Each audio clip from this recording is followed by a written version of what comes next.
How valuable was the experience, the high-level starting experience from Nathan Rourke and bringing him in? What went into that whole process?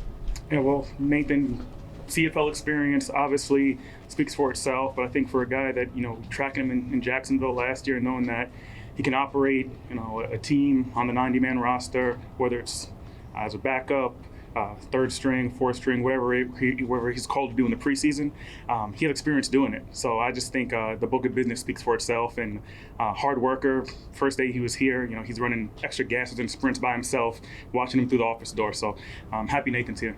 Brandon, what was the experience for you like coming so close to the Chargers GM job? And can you tell us how you knew Jim Harbaugh? Because everybody wrote that you had a good relationship with Jim Harbaugh, but no one knows why. Well, I think the nature of our relationship it's not important. But I'd say this. I think whenever you're in the conversation for those jobs, you appreciate it because they're hard to come by. There are only 32 of them. One, I appreciate everyone that's helped groom me to get me to this point. The talks I've had with Joe, Daves, even John Mara, through the whole process, it's almost feel like you're being propped up and supported in a way that makes you feel really good. But I think remember we had a joint practice with Detroit. During that time, Joe and I, we like to get over to schools.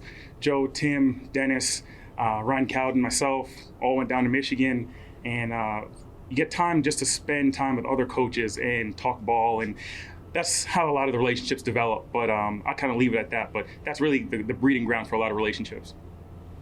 What did you learn through the whole experience? Say it again, Jordan. What did you learn through the whole experience? Like, yeah, interviewing and having your name out there and talking to people within the organization. Yeah, I think the one thing is, I think the work is the best preparation that you can have. It's your foundation. I think whether you're talking about roster building, culture, player acquisition, the cap, all those things, when you go through the process, you realize what you've been exposed to, and it actually gives you confidence in doing your job on the day-to-day.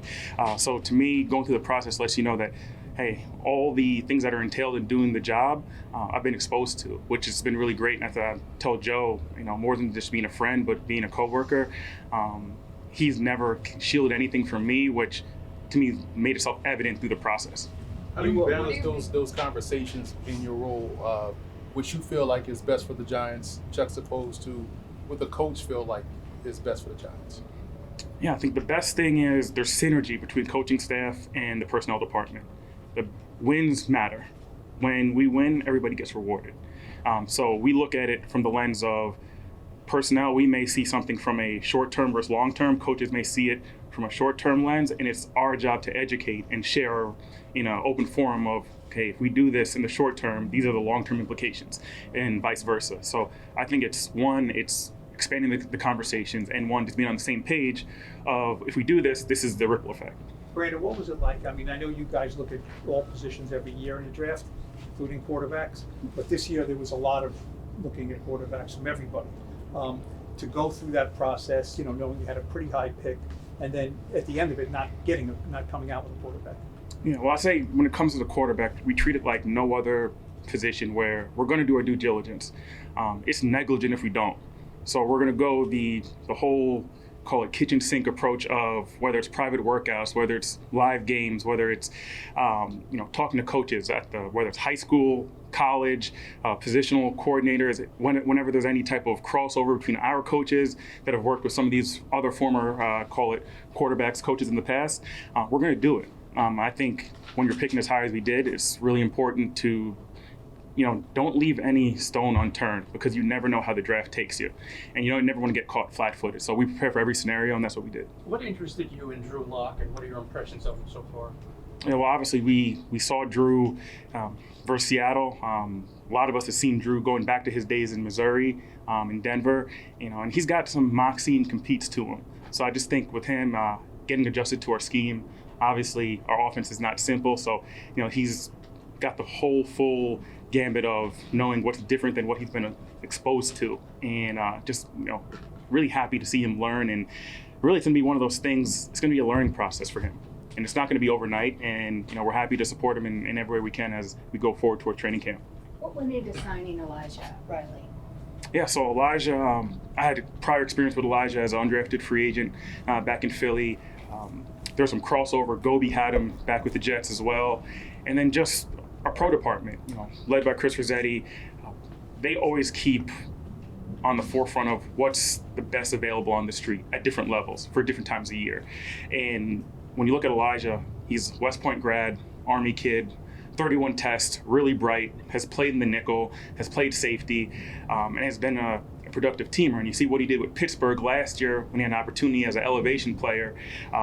There's experience there as a guy who's still young. He's under 28, he's 26 years old, and he's local. So I just think one of those, you take all those factors and you put them together.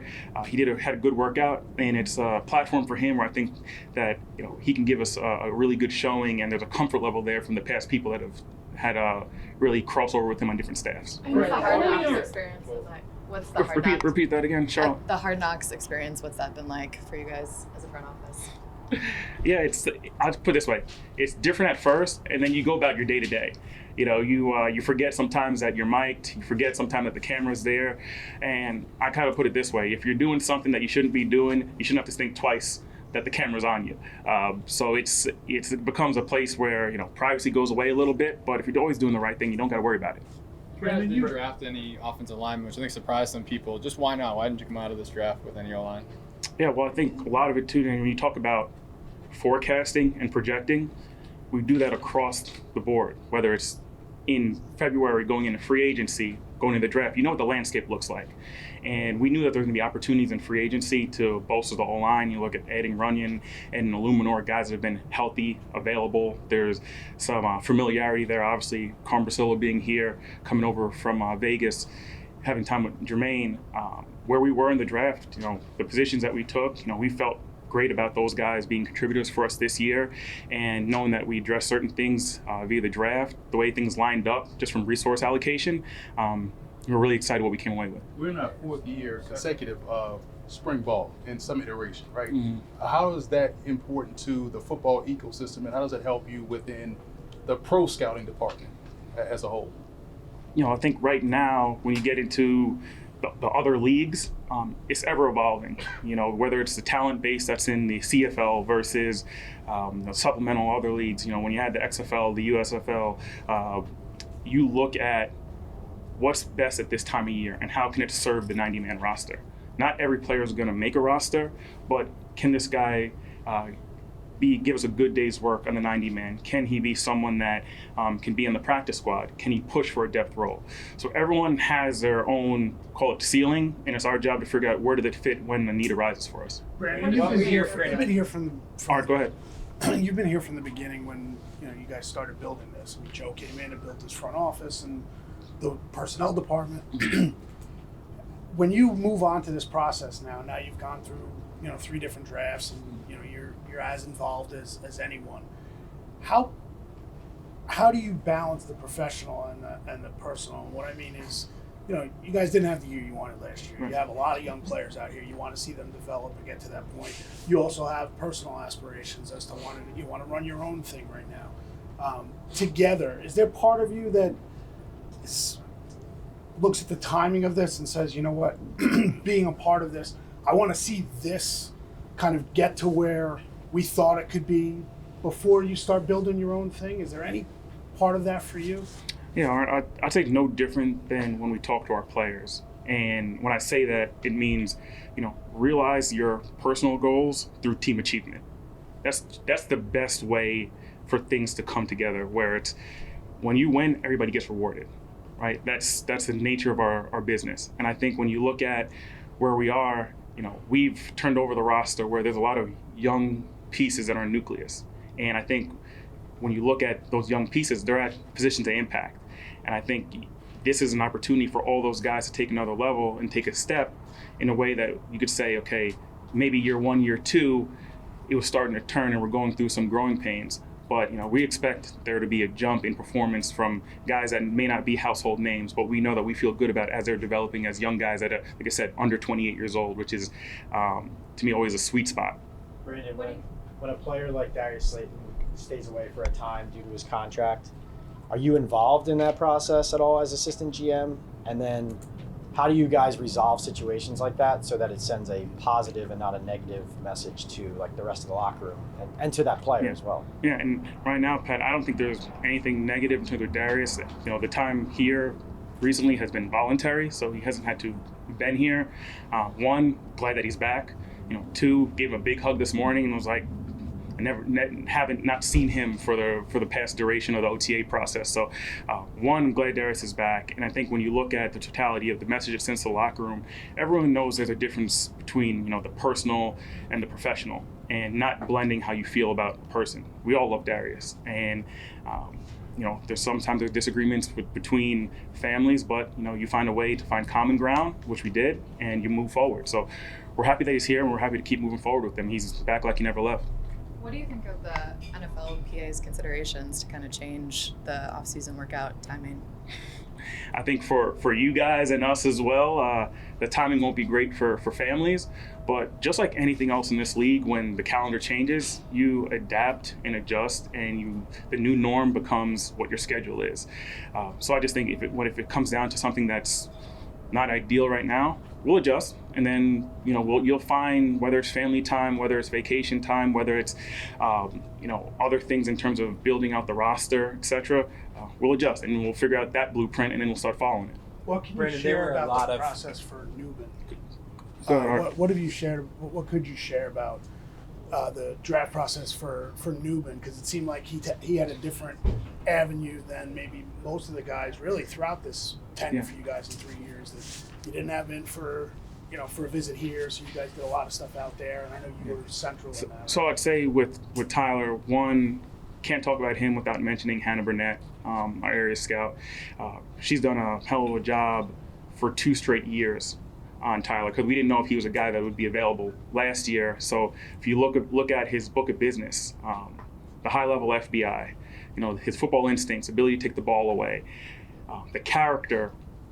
Hannah did such a great job in the character, as well as our other area scouts and national scouts, that we felt great where we didn't have to have extra touch points with Tyler. And then you look back to his testing numbers. Maybe some people said that he wished he would have ran faster. When he came here for his physical, I gave him a big hug, and I was like, you know what? I feel like I got one of my favorite food on discount, because the tape speaks for itself. And so I'm glad he's here. When you meet him, he has one of those personalities where he can be kind of like the alphas of alphas, and he's a young man with a grown mindset. So happy he's here. The process was painless with him. Luckily, he had a book of business that was large for 2 years of doing a lot of work on him, and that's why those extra touch points you talk about weren't necessary. Kind of the same question, Brandon, on Neighbors. What were your exposures with him? And obviously there were a lot of top receivers. So how were you able to, or what was important for you guys to decide that Neighbors was the guy and not maybe somebody else in the receiver class? Yeah, so Malik, or Leak, I like to call him, he's just got a rare competitiveness and edge to him. Something that, I haven't been around. I kind of say he's got moxie, dog, the cool kids call it aura these days, where he wants to be at his best versus the best on the biggest platform, and he's gonna let you know about it. And I think you go back to the process with him. Joe and I saw Malik play against Florida State 2 years in a row, first game of the season. And then you go back to Scott Hamill doing a lot of work in the area. Our national scouts doing work in the area. Tim McDonald being, from my exposure, having the best connects at LSU in terms of getting all the coach feedback and background that's necessary to feel good about a player's aptitude in terms of learning what he is every day, not just in the offseason getting prepared for the draft. And then probably a guy who does a thankless job or an unseen job, Jesse Armstead. Jesse was heavily involved with Malik, still is, where we try to kind of treat him like little brother, where we've talked everything to Malik about what he likes off the field, his day-to-day. We talk about building video game consoles and him being into fashion, all the things that you don't get unless you have multiple touch points with a person, and there's a comfort level. So to me, Malik as a player, the ceiling is what he makes of it, and we know what he is every day. He raises the competitive stamina and outlook in this group It's a young receiver group, and he's a guy that comes in and everybody knows rent is due every day. And that's what you want out of a guy you take in the first round. It's obviously all a projection, but then when they come out on here, they're out on the field with other professionals. Yeah. What have you seen from him or noticed from him when out on the field here?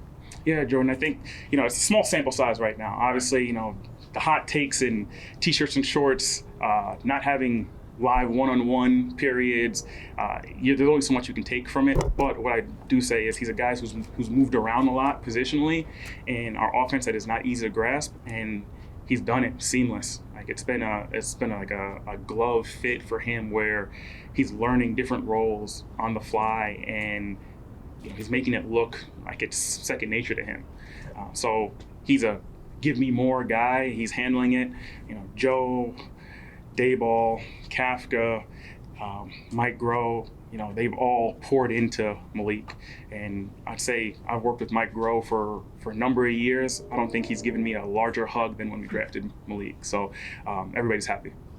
Dude, the exploding wide receiver extension free agent contracts make it more important nowadays to hit on wide receivers in the draft? Like, is that a position that you almost need to be cost controlled because it's $30 million if you need a number one receiver somewhere else? Yeah, it's, you see where the wave is going.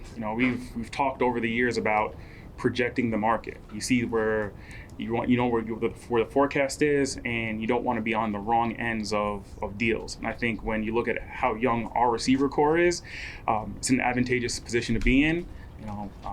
The production and the opportunity and the skill set, all allows for you to be cost controlled, like you're mentioning. And the thing is, you want to be cost controlled for multiple years, young guys that are durable. And I think the way that we've built it, almost like a basketball team, there's complementary parts, right? There you have a point guard, a shooting guard, small forward. It's kind of like how you're building your front court and your back court. There aren't duplicative roles right now, where you think a lot of guys can do different things, but they're a specialist in something that the other guy really doesn't excel at. So I love the way we put it together, between the synergy with the coaching staff, where they've been very clear with the vision and allowed us to really complement them and expose them to the landscape of what's out there, whether it's the draft, whether it's free agency. And that's where we put the plan together and where we're at right now.